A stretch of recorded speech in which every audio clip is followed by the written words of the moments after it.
Assalamualaikum warahmatullahi wabarakatuh. Halo semuanya, balik lagi di channel aku Putri Marsha Awaliyah, yang kali ini bakal membahas materi teori sastra ekologi pada puisi dalam novel Bapangku Bapungku karya Pago Hardian.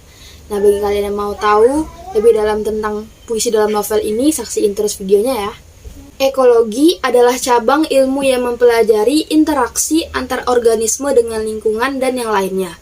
Ekologi diartikan sebagai ilmu yang mempelajari baik interaksi antar makhluk hidup maupun antar makhluk hidup dan lingkungannya.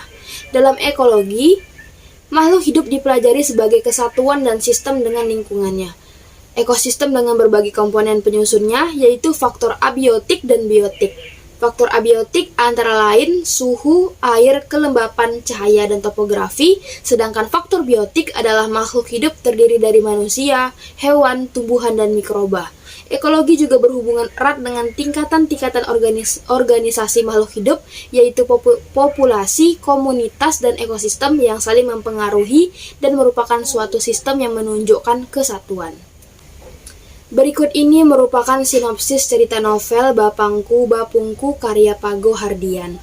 Bapangku Bapungku merupakan sebuah cerita keluarga alap, keluarga kecil yang terdiri dari Bapang, Bunda, dan keempat anaknya yaitu Alap, Harnum, Tuah, dan Anjam. Bapang merupakan sebuah panggilan ayah dalam bahasa Semende. Hal ini karena dalam keluarga alap seseorang ayah yang tidak mau dipanggil dalam panggilan ayah, tetapi Bapang. Bapang merupakan seorang ayah yang memiliki darah biru dengan kepribadian yang keras, islami, tetapi memiliki kebebasan dalam berpikir, berekspresi, berkarya, dan berpendapat sehingga ketika pemikirannya berbeda dari pemikiran masyarakat sekitarnya, Bapang dianggap egois atau keras kepala. Namun, di luar dari kepribadian Bapang tersebut, ia merupakan orang yang cukup bersahabat, dermawan, humoris, penyayang, dan baik. Cerita yang mengisahkan lika-liku kehidupan keluarga alap dengan keunikan dan kejenakaan Bapang dan anak-anaknya. Cara berpikir Bapang yang bebas dan demokratis yang menimbulkan beberapa konflik. Dimulai dari perdebatan rencana pembelian antena televisi, sampai pemilihan acara televisi yang ditonton oleh keluarga, masalah pembangunan masjid, kepala sekolah yang diajak ribut dan yang berakhir dengan pemindahan sekolah Harnum, serta anak-anaknya yang lain. Sehingga berimbas terjadinya pertengkaran antara Bapang dan Bunda yang berujung penceraian hanya karena masalah pendidikan anak-anaknya, yaitu harus masuk sekolah formal seperti masyarakat umumnya atau tidak perlu lagi sekolah, cukup menerima pendidikan yang informal yang dapat disesuaikan dengan kemampuan, kesukaan, keterampilan yang diminati oleh anak-anaknya.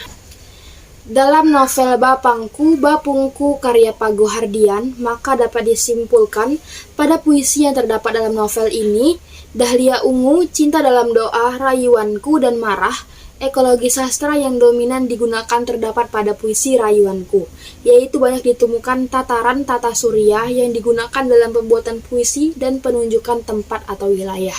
Paling sedikit menunjukkan alam atau ekologi dalam sastra pada puisi Marah. Pada puisi hanya menunjukkan satu kata yang menunjukkan penggunaan alam, lingkungan atau ekologi, yaitu kata pagi, sedangkan pada puisi Dahlia Ungu dan Cinta dalam Doa menunjukkan bahwa pengarang masih menggunakan alam, lingkungan, dan hubungan ekologi di dalam penciptaan sastranya walaupun tidak sedominan pada puisi Rayuanku. Mungkin itu saja yang bisa saya jelaskan dalam teori sastra ekologi dalam novel Bapangku Bapungku. Lebih kurang saya mohon maaf atau jika ada salah kata dan kekurangan materi. Saya Putri Marsha Awaliyah mohon pamit undur diri. Wassalamualaikum warahmatullahi wabarakatuh. Terima kasih yang sudah menonton.